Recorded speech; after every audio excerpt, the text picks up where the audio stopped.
Assalamualaikum warahmatullahi wabarakatuh. Nama saya Suryani, NIM 29020500004, Prodi Akuntansi, semester 5, Kampus Pancasakti, Bekasi. Di sini saya akan membawakan tugas materi auditing 2 dengan dosen pengampu Bapak Taufik Hidayat, SPDI, MPD, dengan tema pengujian dan pengendalian. Pengertian pengujian pengendalian. Pengujian pengendalian merupakan pengujian yang dilaksanakan terhadap rancangan pelaksanaan suatu kebijakan atau prosedur struktur pengendalian internal. Pengujian pengendalian ini dilaksanakan auditor untuk menilai efektivitas kebijakan atau prosedur pengendalian untuk mendeteksi dan mencegah salah saji materi dalam suatu asersi laporan keuangan. Pengujian pengendalian memfokuskan diri pada 3 hal, yaitu 1. Bagaimana pengendalian diterapkan. 2. Sudahkah diterapkan secara konsistensi sepanjang tahun. Yang ketiga, siapa yang menerapkan pengujian pengendalian. Tipe pengujian pengendalian. Ada 2 tipe pengujian pengendalian, yaitu 1. Concurrent test of control, yaitu pengujian pengendalian yang dilaksanakan auditor seiring dengan prosedur untuk memperoleh pemahaman mengenai SPI klien. Yang kedua, pengujian pengendalian tambahan atau yang direncanakan, yaitu pengujian yang dilaksanakan auditor selama pekerjaan lapangan. Prosedur untuk melaksanakan pengujian pengendalian. Ada 4 prosedur untuk melaksanakan pengujian pengendalian, yaitu 1. Pengajuan pertanyaan kepada para karyawan klien. Yang kedua, pengamatan terhadap karyawan klien dalam melaksanakan tugasnya. Yang ketiga, melakukan kembali pelaksanaan pengendalian oleh auditor.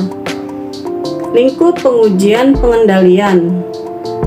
Luas pengujian pengendalian dipengaruhi langsung oleh tingkat risiko pengendalian yang ditetapkan yang telah direncanakan oleh auditor. Semakin rendah tingkat risiko pengendalian yang ditetapkan, semakin banyak bukti yang diperlukan yang harus dihimpun. Untuk klien lama, luas atau lingkup pengujian pengendalian dipengaruhi juga oleh penggunaan bukti yang diperoleh pada pelaksanaan audit tahun sebelumnya. Sebelum menggunakan bukti yang diperoleh pada pelaksanaan audit tahun sebelumnya, auditor harus memastikan bahwa tidak ada perubahan yang signifikan atas rancangan dan operasi berbagai kebijakan dan prosedur pengendalian sejak pengujian pada pelaksanaan audit tahun sebelumnya. Prosedur untuk melaksanakan pengujian substantif. Ada 8 prosedur untuk pengujian substantif, yaitu 1. Pengujian pertanyaan kepada para karyawan berkaitan dengan kinerja tugas mereka. Yang kedua, pengamatan atau observasi terhadap personil dalam melaksanakan tugas mereka. Ketiga, menginspeksi dokumen dan catatan. Keempat, melaksanakan penghitungan kembali. Yang kelima, konfirmasi. Yang keenam, analisis. Yang ketujuh, tracking atau pengusutan. Yang kedelapan, vouchering atau penelusuran. Sifat atau jenis pengujian substantif. Jika tingkat risiko deteksi yang dapat diterima adalah rendah, maka auditor harus menggunakan prosedur yang lebih efektif. Yang biasanya yang lebih mahal. Ada 3 tipe pengujian substantif yang dapat digunakan, yaitu 1. Pengujian rinci atau detail saldo. Kedua, pengujian rinci atau detail transaksi. Yang ketiga, prosedur analisis.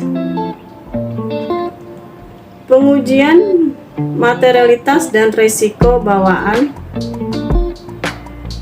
atau akun 2 menetapkan risiko pengendalian. 3. Merancang pengujian transaksi dan prosedur analisis. Keempat, merancang pengujian detail saldo untuk memenuhi setiap tujuan spesifik audit secara memuaskan. Untuk melihat hubungan antara risiko deteksi dengan pengujian detail saldo, berikut ini disajikan tabel. Pengujian detail transaksi. Pengujian detail transaksi dilakukan untuk menentukan 1. Ketepatan otorisasi transaksi akuntansi klien. Kedua, kebenaran pencatatan dan peringkasan transaksi tersebut dalam jurnal. 3. Kebenaran pelaksanaan posting atau transaksi tersebut ke dalam buku besar dan buku pembantu.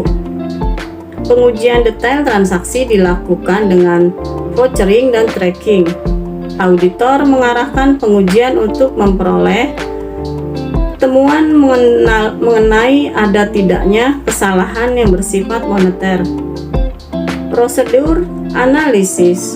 Prosedur analitis meliputi jumlah yang tercatat dengan harapan yang dikembangkan auditor, juga meliputi perhitungan rasio oleh auditor. Luas pengujian substantif. Semakin rendah tingkat risiko deteksi yang dapat diterima, semakin banyak bukti yang harus dikumpulkan. Auditor dapat mengubah jumlah bukti yang harus dihimpun dengan cara mengubah luas pengujian substantif yang dilakukan.